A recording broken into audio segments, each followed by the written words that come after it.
국제 해운 운송의 세 번째 시간이죠. 해운 운송에 있어서도 특히 컨테이너 운송에 대해서 집중적으로 알아보는 시간이 되겠는데, 컨테이너 운송이라는 것은 육해공의 모든 운송수단을 복합적으로 사용해서 일관된 운송을 가능하게 해주는 수단, 그것이 바로 이제 컨테이너 운송이 되겠는데, 여기서 육해공을 아우르는 일관 운송이라는 것은 복합 운송에 있어서 즉 다른 운송수단을 사용해서 이제 물품을 운송을 할 때, 예를 들어서 배에서 철도, 철도에서 또 도로를 이용한다, 뭐 트럭을 이용한다든지, 그 다음에 또는 뭐 운하를 이용한다, 이렇게 가정을 해봤을 때, 대략 선박에다가 이 물건을 이제 적재했을 경우에는 다시 또 그것을 내려서 철도 수송에 알맞게끔 다시 뭐 재포장을 한다든지 그런 과정을 거쳐야 되는데, 컨테이너는 이렇게 컨테이너 그 자체가 기역화되어 있기 때문에 이 자체에 내장되어 있는 그러한 물건들을 밖으로 빼내지 않고도 바로 철도에서 바로 이것을 적재가 가능하고, 그 다음에 도로에서도 트레일러를 이용해서 바로 적재가 가능하니까 여러 가지 다른 운송수단을 사용해도 한 방에 쭉 일관돼서 운송할 수 있는 그런 혁신적인 운송수단이라고 하겠습니다. 그리고 이 컨테이너는 이제 아시다시피 철제로 이렇게 만들어져 있기 때문에 반영구적이고 또 반복해서 사용할 수 있다는 그런 장점이 있죠. 따라서 컨테이너라는 것은 화물의 운송단을 실현시켜주는 혁신적인 수송용구이다, 이렇게 정의를 내릴 수가 있죠. 그러면 이 컨테이너를 주로 다루게 되는 그 항만, 부두의 특히 컨테이너 터미널의 그 구조와 기능에 대해서 알아보도록 하겠습니다. 부두에 가보지 않으신 분들은 이것을 이해하기가 조금 힘드실 텐데, 자, 그럼 일단 그림으로서 한번 보겠습니다. 이 전체를 부두라고 이렇게 가정을 해봤을 때, 이 앞에는 이제 일반 도로가 있습니다. 그러면은 예를 들어서 울산의 어느 공장에서 TV를 수출한다. 그렇게 되면 울산 공장에서 컨테이너 하나에 다 들어가는 그러한 만재화물 FCL의 경우에는 거기서 공장에서 그 컨테이너에 물건을 적입하고, 그 다음에 수출 면장을 발급받은 다음에, 물론 컨테이너에 이제 적입한 다음에 수출 면장을 이제 받을 수도 있는데, 하여튼 그러한 그 통관 절차를 거친 후에 이렇게 부두 안으로 이제 들어오게 되죠. 그럼 부두는 이렇게 경계선이 있겠죠. 뭐 담당이 있다든지 펜스가 있다든지 이렇게 되겠죠. 그래서 현관이 이렇게 있게 되겠고, 정문이, 이 정문을 바로 게이트라고 하죠. 그래서 이것이 소량 화물일 경우에는 소량 화물을 컨테이너에 집어넣는 소량 화물 집화장, CFS가 있게 되겠고, 그냥 풀 컨테이너다 그러면 바로 들어가 가지고 CY의 컨테이너 야드, 거기에 이렇게 적재가 되죠. 이런 식으로 공간에. 그래서 아무데나 막 컨테이너를 쌓아놓는 것이 아니고, 우리 그 주차장의 그 주차선처럼 구획이 나눠져 있죠. 그래서 나누어진 그런 구획을 바로 슬롯이라고 그러죠. 그래서 여기 적재가 되고, 그 다음에 기다리고 있다가 자신의 그 컨테이너를 실을 선박이 입항을 하게 되면, 즉 적재할 차례가 되면 이 컨테이너가 다시 작업 공간으로 이동을 하게 되죠. 그래서 앞으로 이렇게 전진하게 되는데, 이것을 바로 이제 마샬링 야드라고 그러죠. 그래서 이제 앞으로 전진을 하게 되고, 그렇게 되면 이 컨테이너를 싣기 위해서 어떤 장비가 움직이게 되겠죠. 그래서 작업 공간이 이렇게 나오게 되는데, 거기에 철도의 그 레일처럼 레일이 쭉 깔려있죠. 그래서 여기에 컨테이너가 왔다 갔다 하면서 이 컨테이너를 들어 올려가지고 이제 배에 적재를 하게 되는데, 그러면 이 배를 적재할 컨테이너선이 이렇게 항구에 개안을 하겠죠. 정박을 해 있겠죠. 그래서 이 배가 바로 정박하는 곳, 항구로 말했을 때 이렇게 예를 들면 이게 이제 안 빼게 되는 것이죠. 그리고 여기에 크레인이 있고, 그래서 크레인을 통해서 이렇게 컨테이너를 이제 적재를 하게 되는데, 바로 그러한 공간을 버스라고 그러죠. 한마디로 말해서 이제 그 차가 주차장에 닿을 수 있는 그러한 공간, 그래서 이것을 선석이라고 그러죠. 선석. 그래서 뭐 어떤 항구에 뭐 물동량이 증가해서 선석이 부족하다, 즉 배를 댈 수 있는 그런 공간이 부족하다 할 때 바로 이것을 의미하게 되는 것이죠. 그리고 이렇게 작업 공간에서 컨테이너가 왔다 갔다 하고 많은 일을 하기 때문에 이 공간을 통틀어서 바로 에이프론이다, 이렇게 또 호칭을 하기도 하죠. 그러면 이제 전체 이 부두로 봤을 때 부두에 그 종사하시는 분들이 근무하는 어떤 사무실도 이렇게 있게 되겠고, 전체가 이제 이렇게 부두를 간단하게 정리를 해보면 이제 이런 식으로 이제 구성이 되어 있죠. 그래서 다시 한번 말씀드리면 컨테이너 하나에 꽉 찬 그런 하나의 하주가 하나의 컨테이너를 사용했을 때 그럴 때는 바로 게이트를 통과해서 CY로 바로 입고가 되고, 그 다음에 소량 화물일 경우에는 한 컨테이너에 한 컨테이너에 다른 하주의 물건을 섞어서 그러한 적입 작업을 해야 되기 때문에 그러한 공간을 바로 CFS라고 한다. 그럼 CFS에서 하나의 컨테이너에 전부 다 물건을 이제 적입을 하게 되면 다시 또 이렇게 CY로 나오게 되겠죠. 그 다음에 자기 차례가 되면 마샬링으로 작업 공간으로 이동을 하게 되고, 그 다음에 이제 크레인을 이용해서 이 배에 이제 실리게 되고, 그럼 배는 이제 출항을 하게 되고, 이것이 바로 일반적인 컨테이너 부두의 구조이고 또 이런 흐름에 따라서 바로 선적이 된다. 이렇게 이해를 해 두시면 되겠습니다. 자, 그러면 그럼 이제 CY를 이제 잠깐 이렇게 보게 되면은 컨테이너의 인수나 인도 및 보관을 하는 이제 야적장을 말하게 되는데, 한 개의 만재되는 화물을 FCR, 그리고 한 개의 그 컨테이너에 여러 명의 그 화주의 물건이 들어가는 것, 그것을 이제 LCL이라고 그러는데, 일단 LCL과 FCL을 이해를 하셔야지 전체적인 컨테이너 운송을 이제 이해할 수 있겠습니다. 죄송합니다. 여기서 FCL이다 하는 것은 바로 Full Container Load, 그 다음에 LCL 하게 되면 Less than a Container Load 이렇게 되는데, 한 컨테이너에 들어가는 것보다 적은 것 이렇게 되죠.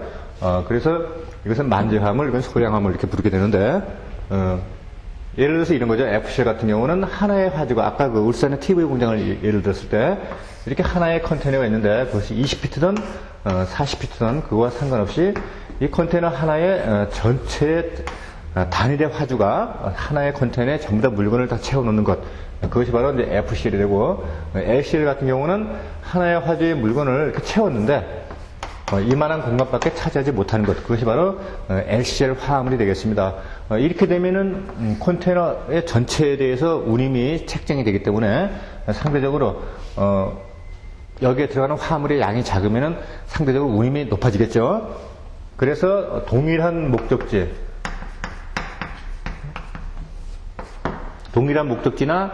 동일한 목적지로 가는 그러한 화주의 물건들을 같이 이 컨테이너에 적입을 해가지고 한 컨테이너에 채우게 되는 것, 그것을 바로 컨솔리데이션에서 혼재라 그러죠. 자, 그래서 한 컨테이너에 하나의 화재 물건을 다 채우는 것, FCL. 하나의 컨테이너에 각각 다른 화주의 물건을 섞어서 싣는 것, 그것이 바로 LCL이다. 이렇게 이해를 해 주시면 되겠습니다. 바로 이렇게 여러 개의 화주의 물건을, 그 소량 화물을 하나의 컨테이너에 분류해서 집어넣는 그러한 작업을 하는 공간, 그것이 바로 CFS, 컨테이너 화물 조작창 또는 컨테이너 프라이트 스테이션 이렇게 부르는 것이죠. 자, 그러면 이제 혼재의 이제 의미도 아셨고, 그 다음에 FCL과 LCL의 그 용어에 대한 정의도 다 이해하셨고, 그럼 혼재의 형태를 한번 보게 되면 바이어스 컨솔리데이션이 있다. 바이어스 컨솔리데이션은 바로 한 사람의 포워더가 수입자로부터 위탁을 받아서 다수의 수입자로부터 화물을 집하여 컨테이너에 적입하는 수입자에게 운송한다. 이건 무슨 말이냐면, 하나의 수입자가 있는데 이 수입자가 수입해오는 물건이 여러 명의 그 수출자로부터 갖고 들어오는 그런 물건이란 말이에요. 그러면 여러 명의 이런 수출자가 있게 되겠죠. 그 여러 명의 수출자를 물건을 하나의 컨테이너에 적입을 해가지고 바로 이제 수입자에게 운송 대리인으로서 이 포워더가 이제 그 운송 역할을 맡게 되는데, 바로 이런 것을 바이어스 컨솔리데이션, 즉 다수의 수출자와 단일의 화주가 존재하는 관계, 이것이 바로 바이어스 컨솔리데이션이고, 그 다음에 폴스 컨솔리데이션에서 가장 이제 일반적인 그 형태가 되겠는데, 이것은 다수의 이런 수출자의 물건을 다수의 수입자를 수입자에게 보내기 위해서 화물을 집화하고 분류하고 그래서 혼재 과정을 거쳐서 다수의 수입자에게 물품을 운송해 주는 것, 그것이 바로 forwards consolidation이 되겠습니다. 자, 그러면은 컨테이너 화물의 이제 운송 형태를 또 알아보겠는데, 이제 표를 보시게 되면은 CY to CY 이렇게 되어 있고, 그 다음에 FCR to FCR 이렇게 우리가 말할 수 있는데, 이런 것은 이제 가장 그 컨테이너의 운송을 이상적으로 실현시킨 그러한 방법이라 할 수 있겠는데, 일단 CY로 바로 들어온다는 것은 컨테이너를 다 채운 상태, 하나의 가죽과 한 컨테이너에 다 채웠다는 것을 의미하게 되죠. 그리고 여기서 이제 CY라는 것은, 이것을 이해하시던 이것은 선적지, 요거는 그 다음에 이건 목적지, 이렇게 이해를 하시면 되겠습니다. 그러면 목적지에도 어떻습니까? 혼재 화물 같은 경우는 여러 명의 화주가 존재하니까 그 물건을 끄집어내가지고 다시 또 분류를 해가지고 다수의 수입자에게 그것을 인도를 해야 되죠. 그러나 이런 것 같은 경우는 어떻습니까? 하나의 화주가 그죠? 자신의 물건을 다 채웠으니까 그것을 인도받는 사람도 한 명이란 말이에요. 그러니까 그것을 해체할 이유가 없겠죠. 컨테이너 채로 바로 그냥 그 수입자에게 넘겨주면 이제 되는 것이죠. 그러니까 가장 그 이상적인 이제 컨테이너 운송 수단이라고 할 수 있겠습니다. 그래서 이것은 우리 택배처럼 그죠? 여기서 이제 물건을 내가 붙이게 되면 그것이 바로 그 물건을 받는 사람 집에까지 도착이 되게 되니까 이것을 바로 도어 투 도어 서비스라고 그러죠. 컨테이너에 있어서 가장 이상적인 방법이고, 그리고 하나의 단일의 성화인 그리고 단일의 수화인, 이렇게 두 사람이 존재하게 되는 것, 이것이 바로 CY to CY다. 그 다음에 CY to CFS 있어요. 일단 CFS가 등장한다는 것은 이것은 여러 명의 화주가 존재한다, 이렇게 이해를 하시면 되겠습니다. 그럼 CY는 바로 하나의 컨테이너에 전체 물건이 온 것을 의미하게 되니까 FCL이 되는 것이고, 그 다음에 이것은 혼재 과정을 거치니까 LCL이 되겠죠. 그럼 처음에 물건을 운송하는 사람, 즉 송화인은 하나의 화주가 되겠죠. 그런데 그것이 목적지에 와가지고 이것이 다시 분배가 된다는 것은 여러 명의 수입자가 존재한다, 이런 얘기가 되겠습니다. 그러면 처음에 출발할 때는 도어였지만 이 물건이 도착돼서 다시 또 해체되는 과정을 거쳐야 되니까 그 작업은 바로 부두에 있는 CFS에서 그 작업을 하게 된단 말이에요. 그래서 도어 투 피어 서비스가 되는 것이죠. 다음에 CFS CY다. CFS to CY. 이것은 무슨 CFS는 뭐예요? 바로 LCL이 나오게 되죠. 이건 소량 화물이구나. 그 다음에 소량 화물인데 이것이 하나의 화주에게 가는구나. 그러면 어떻게 되죠? 이것은 FCL이 되는 것이죠, 이렇게. 그러니까 다수의 이런 수주자의 물건을 모아서 하나의 수입자에게 가는 형태, 이것이 바로 CFS to CY가 되겠습니다. 그럼 다수의 화주의 물건은 부두에 있는 CFS에서 혼재 과정을 거치고, 그래서 하나의 화주에게 이제 인도가 되는 것이죠. 그렇게 되면 부두에서 그 작업을 하게 되니까 이것은 peer to door 서비스가 되죠. 그 다음에 이제 CFS to CFS 같은 건 어떻습니까? 처음부터 다수의 그 송화인이 있고, 그리고 또 CFS로 또 가야 되니까 또 다수의 이제 수하인이 존재하게 되겠죠? 이것은 아주 상당히 번거로운 과정을 이제 거치게 되니까 처음부터 공장에서부터 풀 컨테이너로 오고, 그 다음에 하나의 화주에게 그것이 가게 되면 물품의 파손도 적어질 뿐더러, 그리고 그렇게 함으로써 물류 비용도 상당히 절감이 되고 여러 가지 이제 번거로운 사항들이 절감이 되겠죠. 그래서 이게 이제 가장 이상적인 방법인데, CFS to CFS라는 것은 바로 그런 복잡한 과정을 거치고 오직 부두에서 부두까지만 컨테이너를 운송하게 되는 그런 단순 기능만 하게 되니까 컨테이너 운송에 있어서 가장 그 제기능을 발휘하지 못하는 그런 운송 형태라고 할 수 있겠습니다. 그러면 이제 컨테이너의 그 크기를 이렇게 보게 되면 컨테이너는 보통 이제 20피트 그리고 이제 40피트 이렇게 나눠지게 되는데, 보통 20피트짜리 컨테이너를 TEU라고 그러죠. TEU. 그죠? 트론이 이퀴벌런트 유니트 이렇게 부르게 되는데, 그러면은 이것이 20란 말이에요. 20피트가 20. 그러면 그럼 40피트 같으면 어떻게 되죠? 40가 되니까 FEU가 되겠죠? 이것도 참고적으로 알아두시고, 그 다음에 우리가 컨테이너의 규격을 이렇게 보게 되면 이것의 길이, 컨테이너의 길이가 바로 20피트이고, 그 다음에 이제 높이가 8.6피트, 그리고 이 넓이가 바로 8피트가 되는 것이죠. 그래서 보통 이렇게 뒤에서 이렇게 보게 되면은 가로보다 이제 높이가 조금 이제 높게 되겠죠. 그 다음에 여기에 이제 실을 수 있는 그러한 용적을 보게 되면 톤수로 계산하게 되면 20피트는 17톤, 그리고 용적으로 봤을 때는 이제 25 CBM 이렇게 차지하게 되는데, 이것을 다시 이제 미터법으로 환산하게 되면 20피트 컨테이너일 경우에는 이것이 6m, 길이가 6m, 그 다음에 40피트 같으면 이거 2배, 12m가 되죠. 그래서 20피트다, 40피트다 하는 것은 바로 컨테이너의 길이를 말하는 단위이다. 이렇게 이해를 해 두시면 되겠습니다. 그러면 얼핏 이렇게 보게 되면 20피트에서는 용적이 25 CBM인데 왜 40피트에서는 그것이 2배, 그죠? 50 CBM이 되지 않는가? 이렇게 이해를, 이렇게 의아한 점이 생기겠는데, 그 크기를 보시면 40 곱하기 8 곱하기 9.6 이렇게 되어 있죠. 그래서 높이가 조금 높습니다. 그래서 20피트보다는 이 높이가 높단 말이에요. 그래서 여기서 이제 수치상에 이렇게 차이가 나게 되죠.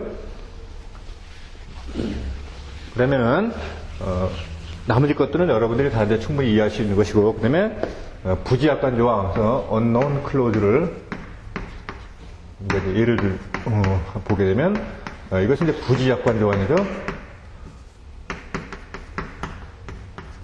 부지약관 조항, 모른다 하는 이제 그런 얘기가 되겠는데, 컨테이너의 경우에 이제 성화인이 컨테이너에 적입을 할 때 선박해서는 이제 입회하지 않는 것이 보통 일반적이죠. 아까 그 울산의 TV 공장을 이제 예를 들었는데, 공장에서 수출 그 면장을 이제 취득한 다음에, 그 다음에 컨테이너에 이렇게 트레일러가 있고요. 컨테이너에 이제 물건을 이렇게 싣게 되죠, 그죠? 싣게 되는데, 싣고 난 다음에 이렇게 컨테이너에다가 여기다가 이렇게 보시면은 여러분들 그 트레일러가 운행할 때 한번 보신 분들은 이렇게 기억이 나겠는데, 뒤에 이렇게 보면은 컨테이너에 이렇게 손잡이가 이렇게 있고, 여기 어떤 동그란 요런 게 걸려 있어요. 이거 바로 실링이라고 그러는데, 이 물건을 이제 중간에 컨테이너를 해체하지 않았다는 것, 그것을 증명하기 위해서 처음에 물건을 이제 적입을 하고, 그 다음에 이렇게 실링을 채우게 되죠. 말하자면 이제 봉인을 한다, 이렇게 이해를 하시면 되겠는데, 바로 이 봉인을 하고 나면은 선사로서는 이 안에 무슨 물건이 들어있는지 알 수가 없겠죠. 그래서 아주 심하게 이야기하면 이 컨테이너 안에다가 한 개도 싣지 않고, 물건 하나도 싣지 않고 수입자에게 이것을 컨테이너를 선적을 했다. 그랬을 경우에 수입자가 그 컨테이너를 열어봤을 때 아무것도 없는 그런 상황이 발생하게 되면 선사에 항의를 할 수 있는 그런 상황이 벌어지겠죠. 바로 그래서 이렇게 화주가 직접 카운트하고, 그죠? 카운트하고 그 다음에 로드했단 말이에요. 적입을 한 그러한 것에 대해서는 바로 선사로서는 책임을 지지 않는다 하는 면책 조항이 바로 unknown clause라고 하겠습니다. 따라서 이것은 이제 일반적인 그 BL에 다 적용되는 그러한 조항이기 때문에 신용장에서 이렇게 unknown clause를 acceptable 할 수 없다, 수리할 수 없다라고 이렇게 규정이 되어 있지 않는 한 일반적으로는 이 unknown clause가 적용되어 있는 그러한 BL은 전부 다 수리하도록 되어 있습니다. 꼭 뭐 신용장에서 그렇게 명기하지 않는다 하더라도 만약에 부지약관 조항을 적용할 수 없다 그러면 선사로서는 이 물건을 바로 자기 배에 선적하려고 하지 않겠죠. 그렇게 선적했다가 나중에 어떤 그 책임 추궁을 당할지도 모르기 때문에 바로 선사에서는 이 선사가 입회하지 않은 그런 상태에서 적입이 된 화주가 직접 적입하고 봉인한 그런 컨테이너는 그 안에 있는 내용물에 대해서는 어떠한 감량이 있다든지 또는 불량이 있다든지 그런 것에 대해서는 책임지지 않는다 하는 것, 이것을 잘 기억을 해 주시기 바랍니다. 그 다음에 인랜드 컨테이너 데포가 이렇게 되는데, 이건 이제 내륙 기지라고 그러는데, 일반적으로 보통 이제 내륙에 있는 부두다. 그래서 부두는 바닷가에 있지만 이 ICD는 내륙에 있음으로써 부두와 이제 똑같은 이제 그런 기능을 하게 되죠. 단지 컨테이너를 배에 싣는 그런 것만 없는 것이 실질적인 기능은 다 같다. 실질적인 기능이 같다는 것은 바로 거기에서 소량 화물이 들어오게 되면 지파를 해가지고 혼재를 해서 컨테이너에 적입을 하게 되고, 또 부디 수트등 같은 그런 리시브드 VL 같은 것을 이제 받게 되고, 하여튼 그 부두와 똑같은 그런 기능을 하는 것이 바로 이제 ICD라고 그러는데, 어떤 물류의 그 흐름을 이제 원활하게 하기 위한 하나의 기지를 말하게 되는데, 우리나라 같은 의왕, 그죠? 의왕 ICD가 있고, 그 다음에 양산 ICD가 있죠?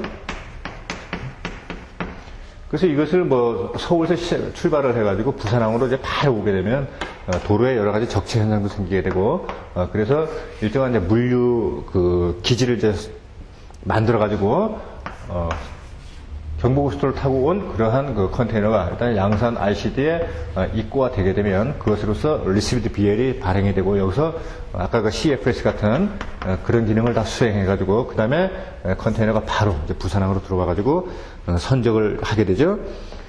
그래서 ICD의 그 주요 기능으로서는 수출이 화물을 통관이 가능하고, 그 다음에 화물을 집하하고 또 보관하고, 그러니까 바로 이제 CFS 기능을 여기서 다 하게 되죠. 그리고 또 보관을 하고 있다가 또 이제 배에 선적하기 위해서 또 트레일러 실어서 이동을 하게 되고, 그 다음에 조금 전에 말씀드렸던 리시브 BR, 그것도 또 발급을 받게 되죠. 그 다음에 크로징 타임 같은 경우는 특정 선박에 화물을 적재하는 최종 마감일을 말하는데, 배가 이제 출항하기 전에 언제까지 그 물건을 선적해야 하는 그러한 마감 시간, 바로 마감 시간을 크로징 타임에서 적재 마감일을 한다. 이런 것도 이제 상식적으로 알아주시고, 그 다음에 shipping request 이런 것도 이제 배에다가 이제 물건을 실을 때 먼저 배에다가 자기의 물건을 실을 공간을 확보해야 되겠죠. 바로 그것을 예약하는 그런 것, 그것을 바로 선복 신청서 이렇게 부르게 되죠. 그 다음에 이제 무역과 수질 화물의 운송 흐름에 대해서 여러분이 잘 이제 살펴보시고, 그러면은 이제 컨테이너 운송의 형태를 알아봤고, 그 다음에는 컨테이너의 그 종류에 대해서 이제 알아보는데, 그 전에 컨테이너의 그 대여에 대해서 잠깐 이제 말씀을 드려보면은, 처음에 어떤 이제 울산이라고 또 갑니다. 계속. 그래서 이제 여기 TV 공장입니다. 그래서 수출을 할 때가 됐다. 그래서 컨테이너에 이제 물건을 집어내야 되겠죠. 그래서 컨테이너는 보통 그 선사나 운송 중개업자가 이것을 컨테이너를 소유하고 있게 되는데, 보통 일반적으로는 선사들이 이 컨테이너를 소유하고 있습니다. 그래서 자신의 그 선사에 물건을 적재하게 되면 컨테이너를 임대를 해주게 되죠. 그래서 TV에 정해져 있는 어떤 수량을 실을 그런 컨테이너를 결정해서 선사에 요청을 하게 되면 선사는 컨테이너를 보내주게 되죠. 그것을 도어 딜리버리 또는 스파팅 딜리버리라고 이렇게 보죠. 다시 말해서 빈 컨테이너를 하주가 요청하는 그러한 장소에 보내줘가지고 하주가 여기 이제 물건을 싣고 그리고 적입을 하게 되죠. 그리고 이제 봉인을 하게 되고, 바로 그런 것, 빈 컨테이너를 하주가 요청한 장소에 보내주는 것, 그것이 바로 도어 딜리버리 또는 스파팅 딜리버리라고 그러는데, 그러면 빌려준 기간 내에 이 하주가 빨리 물건을 실어서 보내주지 않으면, 그렇게 되면 어떻게 되죠? 임대 기간을 넘어서게 되니까 그때는 할증이 붙게 되겠죠. 그것이 바로 앞 시간에 배웠던 이제 디텐션 또 차지가 되는 것이죠. 이제 지체 할증료가 바로 여기에 또 부과되는 것이죠.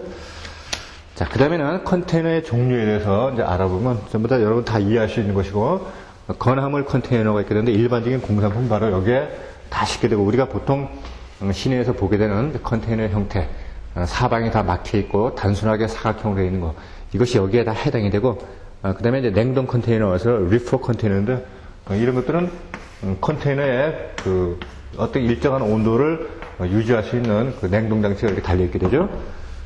그래서 이제 신선도를 유지해야 되는 육류나 어류, 과일 등을 여기에 적재를 하게 되고, 그 다음에 이제 펜 컨테이너 같은 것들은 가축 또는 이제 생동물의 운송을 위해서 만들어진 건데, 위에 이렇게 통풍구가 있죠. 동물들이 지식하지 않게 호흡이 가능하게끔 이렇게 통풍과 팬이 이렇게 돌아가게 되죠. 그 다음에 이제 오픈탑 컨테이너는 바로 말 그대로 이렇게 천장이 비어 있는 것을 말하는 건데, 덩치가 크고 키가 큰 이런 기계류라든지 이런 중량 장축물, 그런 것들을 운송할 때 쓰게 되고, 다음에 이제 프렉 컨테이너다 해서 이것은 벽은 다 뚫려 있고 이렇게 기둥만 이제 존재하게 되죠. 그래서 이 안에다가 이것을 기계를 장치를 하게 되고, 그리고 옆에 어떤 고정 장치를 사용하게 돼서 이제 운반하게 되는 그런 컨테이너, 그래서 프레드 컨테이너라고 그러죠. 탱크 컨테이너 같은 것은 뭐 여러분이 잘 아시는 그 유조선에 다 달려있는 그런 탱크에서 기름을 싣고 또는 유류를 싣고 다니는 거, 그런 것들이 바로 탱크 컨테이너가 되어 있고, 그 다음에 행거 컨테이너는 이 컨테이너 안에 자체에 그 행거 장치가 있어가지고 양복 같은 거를 비닐이라든지 카바를 씌운 상태에서 바로 이렇게 옷을 걸어가지고 운반할 수 있는 것을 말하죠. 보통 시일이 촉박한 어떤 바겐세리 같은 거 그런 걸 할 때 이제 백화점 같은데, 미국의 또 유명한 그런 대형 백화점이라든지 아울렛 매장이라든지 그런 데 납품할 때 보통 이 행거 컨테이너를 쓰게 되죠. 행거 컨테이너를 쓰게 되면 일단 옷 같은 걸 여기 적재를 하게 되면 다 구겨지잖아요. 그래서 다림질을 다 해야 되는데, 이 행거 같은 거는 바로 행거에 걸려서 운반되기 때문에 다림질을 하지 않은 상태 그대로 바로 이제 전 시장에 진열이 가능하게 되는 것이죠. 그 다음에 solid bulk container 같은 것도 역시 마찬가지로 이렇게 컨테이너가 이렇게 있고 위에 흡입 장치가 있어가지고 이 사이에다가 나중에 이제 그 물건을 양육할 때 그때 바로 쫙 흡입 장치로 해서 빨아들여가지고 이것을 이제 하역을 하고 또 선적할 때도 마찬가지겠죠. 파이프를 통해서 그것을 집어넣게 되죠. 바로 이제 컨테이너는 용도에서 어떻게 분리되는가 하는 것을 배웠고, 그 다음에 복합 운송과 통 운송에 대해서 이제 알아보겠는데, 복합 운송은 앞에서 말씀드렸지만은 여러 개의 다른 그 이종의 운송선을 사용해서 물품을 운송하게 되는 것이 복합 운송인데, 해상 운송이냐 복합 운송이냐 이렇게 나눠봤을 때 해상 운송 그러면 오로지 그 배만 이제 사용해야 되잖아요. 그래서 이제 인코턴트에서 나오는 뭐 FOB라든지 CFR, 그다음에 CIF, FAS 이런 것들이 전부 다 해상 운송인데, 바로 그러한 해상 운송뿐만 아니라 뭐 철도라든지 또는 뭐 항공기라든지 도로라든지 이런 모든 육해공의 그 모든 운송선을 사용해서 물품을 운송하는 것, 이것이 바로 복합 운송이 되겠고, 복합 운송의 특징을 보게 되면 운송에 대한 모든 책임이 단일의 복합 운송인에게 집중된다. 예를 들어서 저쪽에 파리에서 이제 물건이 시작돼가지고 시베리아 횡단열차를 타고 이렇게 한국으로 오게 된다. 그러면 여기서 강도 건너고 운하도 건너고 뭐 해가지고 이렇게 오게 되겠죠. 그래 다시 이쪽으로 만약에 블라디보스톡 쪽으로 왔다. 그래가지고 다시 부산인으로 오게 됐다. 그렇게 되면 바로 운송 구간은 다 다르고, 그리고 다른 운송 수단을 사용하게 됐지만 처음에 계약을 맺었던 파리의 포워더가 이러한 운송을 다 책임지고 이것을 일관되게 운송을 하게 되죠. 바로 이제 그것을 말하게 되고, 그 다음에 전 구간의 운송을 인수하고 다양한 운송선이 사용된다 하는 것이 바로 이것을 말하는 것이고요. 그 다음에 파리에서 부산으로 이제 오는 이러한 것이 이 구간별로 이렇게 운임이 청구되는 것이 아니고 처음부터 파리에서 부산까지 얼마 그래가지고 단일의 운임이 적용이 된다. 그래서 각 구간의 운송인과 개별 운송계약이 필요 없는 하나의 복합 운송계약으로 이루어진다 하는 것이 특징이 되겠습니다.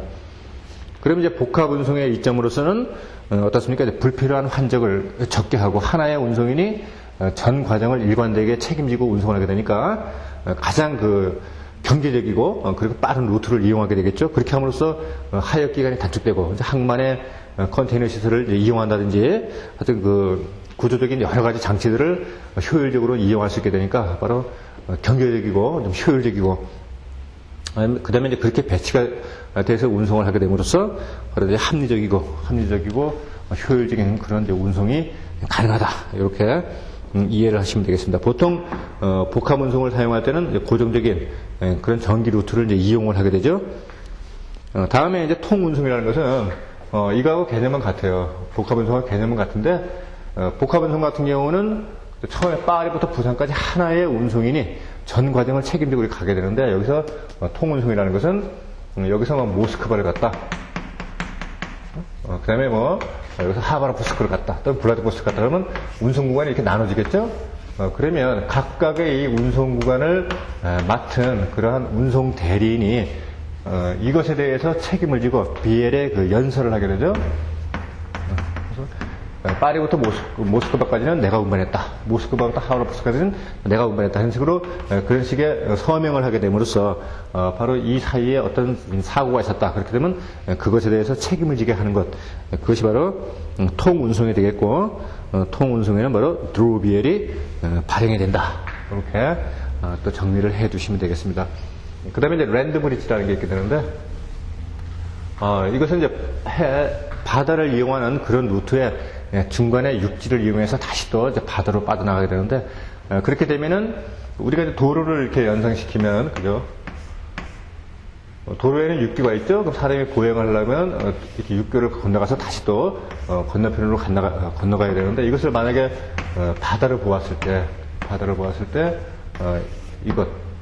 이 육교는 바로 바다와 바다를 이어주는 그러한 해운 육교가 되겠죠?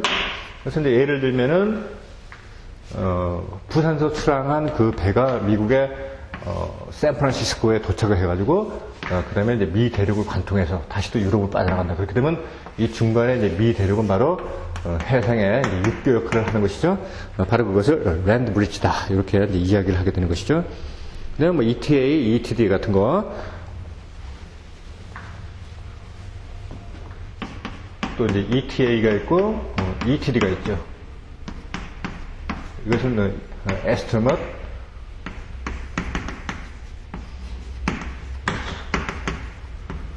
time of arrival, 그죠? 그 다음에 이것은 time of departure. 이렇게 되는데, 이것은 바로 이제 선박이 목적지에 도착하는 그 예정 시간, 이것을 바로 ETA라고 그러고, 이것은 디파처에서 보다시피 바로 선박이 이제 출항을 할 그런 예정 시간, 그것을 바로 ETD라고 그러죠. 그 다음에는 항공 운송업자로 넘어가기 전에 복합 운송업자에서 프라이트 포워드에 대해서 잠깐 알아보겠는데,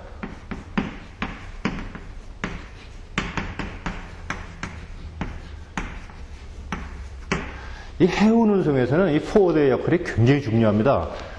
보통 이제 일반 사람들이 이것을 운송 루트를 이용해서 운송을 한다는 것은 거의 불가능하고, 바로 그 운송을 중개해서 맡아주는 그런 전문인들이 이제 등장하게 되는데, 그것을 우리 보통 이제 포워더라고 그러고, 그러한 업무를 맡아서 행하는 회사, 그것을 포워딩 회사다 이렇게 부르게 되죠.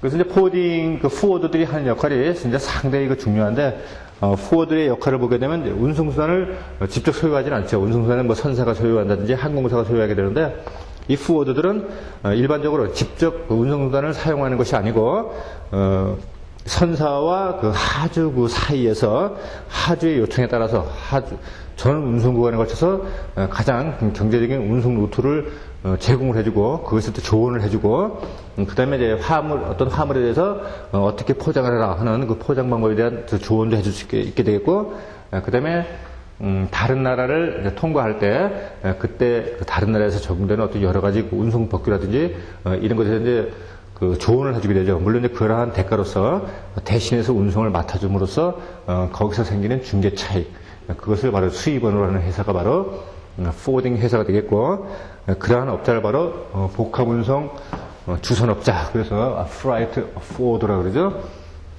보면은 제가 여러 직장인들하고 강의를 하면서 이 포워딩 회사에 계시는 분들 많이 만나보는데, 가만히 보면은 남자분들은 잘 모르겠지만 여자분들은 이 포워딩 회사에 근무하는 것이 참 괜찮습니다. 근무 조건도 이제 상당히 괜찮고, 그 다음에 보수도 다른 업체보다는 상당히 높다 하는 것을 이제 제가 느낄 수 있었는데, 여자분들에게는 이 포워딩 회사가 참 뭐 회사마다 사정이 다 다르겠지만 저는 평균적으로 봤을 때는 다른 회사보다는 상대적으로 근무 여건이 참 좋다 이렇게 말씀드릴 수 있겠습니다. 그러면 이제 복합운송 주선업자를 이제 미국에서는 어떻게 규정하거든요? 미국의 이제 신해운법, 그래서 이제 shipping act라고 그러죠.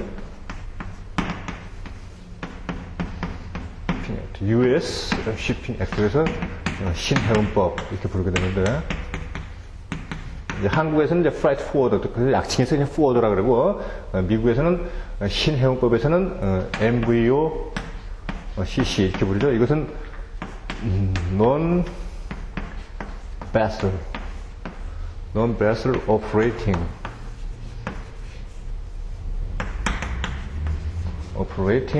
common carrier. 이래가지고 요것에 이제 약자를 따가지고 MVOCC. 그래서 forward를 이제 이렇게 이제 호칭을 하게 되죠. 그래서 이것은 번역을 하면 무선박 운송인, 그죠? 무선박 운송인, 이렇게 이제 표기가 되는데, 이 forward에는 이제 두 가지가 있죠. 항공화물을 취급하게 되는 이제 컨슬레이터, 혼재업자라고 이렇게 부르게 되는데, 그러한 업자가 있고, 그 다음에 해상화물을 하게 되는 이제 forwarder. 이렇게 두 가지로 이렇게 나눌 수가 있는데, 우리나라에서는 1992년도에 화물유통 촉진법,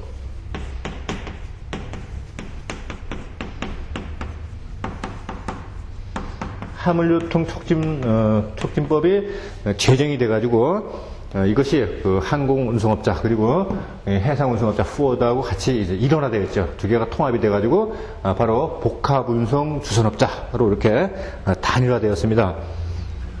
그래서 forwarder들은 이제 그 역할이 상당히 많게 되는데, 일반적으로 만약에 부산에서 물건이 출항을 해가지고 중국의 막 청도로 간다, 이렇게 예를 들어 보게 되면 바로 부산에 있는 이런 forwarder의 파트너가 또 청도에 있죠. 이제 업무 제휴를 맡은 같은 동종의 업계 사람, 다른 나라에 있는 그런 사람들을 보통 실무에서는 파트너다, 이렇게 부르게 되죠. 그래서 여기서 물건을 실어서 출항해서 청도로 가게 되면 또 청도에 있는 중국 파트너가 이것을 인수를 받아가지고 그 수입자에게 그것을 인도하게 되죠. 그래서 이제 세계 각국의 큰 포딩하우스 같은 경우는 이제 자신의 이제 업무 제휴를 맡고 있는 그런 파트너를 다 갖고 있는 것이 일반적이다, 이렇게 말할 수 있겠습니다. 자, 다음에는 항공 운송에 대해서 이렇게 알아보겠는데, 항공 운송 대리업에 이제 크게 두 가지가 있죠. 카고 에이전트가 있고, 그 다음에 이제 컨설레이터, 혼재함을 주선업자가 있게 되는데,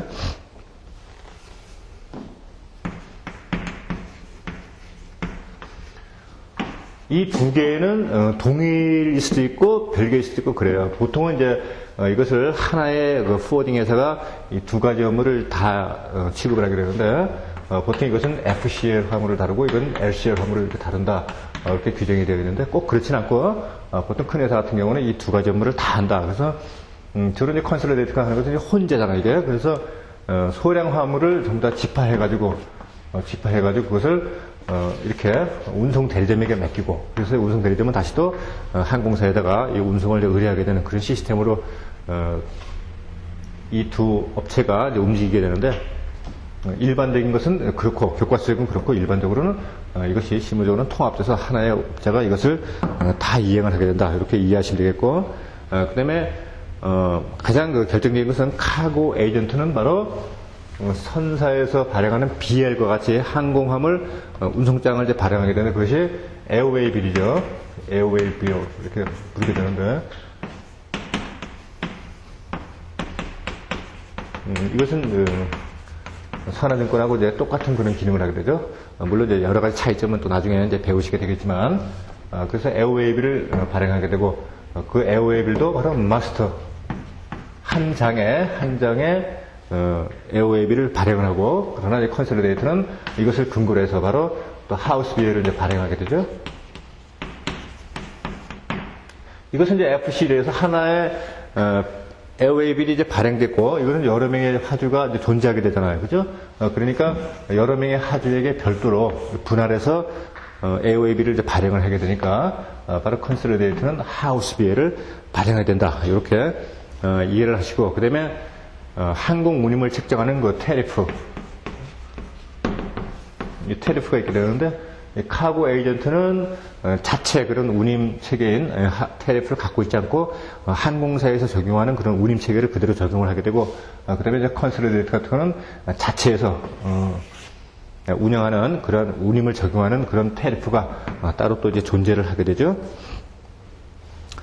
그 다음에는 이제 그 항공화물을 책정하는 그 요일에 대해서는 여러분들이 한번 읽어보시면은 충분히 다 이해가 될 수 있는 내용이니까 제가 이제 별도로 설명을 드리진 않고, 다음에 철도 운송을 이렇게 보게 되면, 철도 운송은 어떻습니까? 장점을 보게 되면 이제 철도 같은 경우는 쉬는 경우가 없고 연중 무휴로 계속 이것이 이제 운행을 하게 되죠. 그리고 다른 것에 비해서는 배나 비행기보다는 아무래도 이제 사고의 위험성이 현저하게 낮으니까 그런 안정성이 아주 가장 큰 장점이라 하겠고, 그다음에 대신에 또 속도가 좀 느리게 되니까 저가품 운송에 적합한 그런 운송수단이 되겠고, 단점으로는 이 철도를 이제 레일을 깔아야 되니까 그것에 대한 그 투자 비용이 많이 들게 되고, 그다음에 이제 운송 속도가 또 다른 것에 비해서는 좀 느리다. 그리고 철도역을 통해서 이 물품을 환적을 해야 되니까 그것이 여러모로 비용도 많이 소모가 되고, 그다음에 그렇게 되면서 일관 운송 서비스가 좀 곤란해지는 그런 단점이 있겠습니다. 그래서 복합 운송에서 그 주요 루트를 또 이렇게 보게 되면 American Land Bridge 해가지고 이제 ALB라고 그러는데, 극동과 유럽 간 화물 운송에 대한 미대륙을 이끌어낸 루트 이렇게 되는데, 이렇게 되나요? 뭐 대충 여기 일본, 한국이 있고 이제 일본이 있다. 그렇게 되면 이 극동에서 출항한 이 배가 미 대륙을 이렇게 보게 되면, 이쪽을 통과해가지고 미 대륙을 통과해서 그 다음에 유럽으로 이렇게 빠져나가는 그런 운송 루트, 그것을 바로 ALB라고 그러고, Canadian Land Bridge는 CLB 그러는데, 밴쿠버 또는 시애틀까지 물품을 운송한 다음에 해상 운송을 이용한 다음에 거기서 다시 환적을 해가지고 철도라 또는 트럭을 이용해가지고 다시 이쪽에 있는 이제 몬트리올을 통해서 유럽으로 빠져나가는 항로, 그것이 바로 그러한 루트, 그것이 바로 CLB라고 한다. 다음에 미드랜드 브리지에서 MLB라고 하는데, 이것은 극동 지역의 주요 항만을 통해서 미국의 서부라든지 이쪽에 동부 해안을 이제 연결해주는 그러한 루트를 말하게 되는데, 동부 해안을 이용하려면 이렇게 파나마 운하를 통과해서 이렇게 가게 되겠죠. 그 다음에 사이베리안 랜드 브리지 이렇게 되는데, 자, 이것은 이제 극동 지역에서 유럽과 중동의 화물을 러시아의 보스토니치아 항으로 운송 후 시베리아의 서부 국경에서 유럽 지역 또는 그 반대로 운송하는 루트가 있는데, 바로 시베리아 대륙을 횡단하는 그러한 그 루트가 되겠습니다. 전에 그 TSR 그래가지고 트랜스 사이베리안 레일로드 그래가지고 유럽을 연결해가지고 블라디보스톡으로 해가지고 한국의 이 북한을 통과해서 한국의 동해안을 따라서 부산을 바로 기점으로 삼게 되는 그러한 복합운송 루트를 한번 설치하자. 그래가지고 큰 화제가 이제 된 적이 있었는데, 만약에 그것이 실현이 된다 그러면 한국의 그 경제 발전에 상당한 그 도움이 되는 그런 획기적인 루트가 되겠습니다. 여기서 부산이 이제 종착역이 되는 그런 TSR이 깔리게 되면은 바로 일본이라든지 호주라든지 뉴질랜드 그쪽에서 오게 되는 모든 루트들은 그다음에 이제 아시아권에서 오게 되는 그런 루트가 바로 이제 부산을 통과해서 이렇게 시베리아를 통해서 유럽으로 쫙 빠져나가게 되니까 바로 이제 엄청나게 그 환적이라든지 또는 그런 것을 통해서 이제 창고비라든지 이런 것들을 많이 이제 그 활성화되니까 바로 이제 지역 경제에도 상당히 그 도움이 되는 그러한 루트라고 이제 할 수 있겠습니다. 그 다음에 운송에 관한 이제 국제법규를 이렇게 보면 항공운송에서 와르소 컨벤션, 그다음에 헤이그 프로토콜에서 여러 가지 지금 운송에 관한 그 국제법규가 서로 쌍을 이루면서 이렇게 나열이 되는데, 이런 것도 이제 심심찮게 한 번씩 시험에 이렇게 나오게 되니까 그냥 꼼꼼히 살피지는 마시고 항공운송, 철도운송, 복합운송 여기에 사용되는 국제조약은 어떤 것인가, 어느 국제조약에서 이런 것을 규정하고 있는가, 그러한 그 고리만 여러분들이 잘 살펴두시면 되겠습니다. 이런 것들은 한 번씩 외워둘만 하죠. 시험에 한 개, 두 개 정도 매회 나오진 않지만 이제 건너뛰기를 가면서 이렇게 나오는 경우가 종종 있으니까 이것도 잘 챙겨주시기 바라고요. 그럼 다음 시간에는 선화증권에 대해서 알아보는 시간을 갖도록 하겠습니다.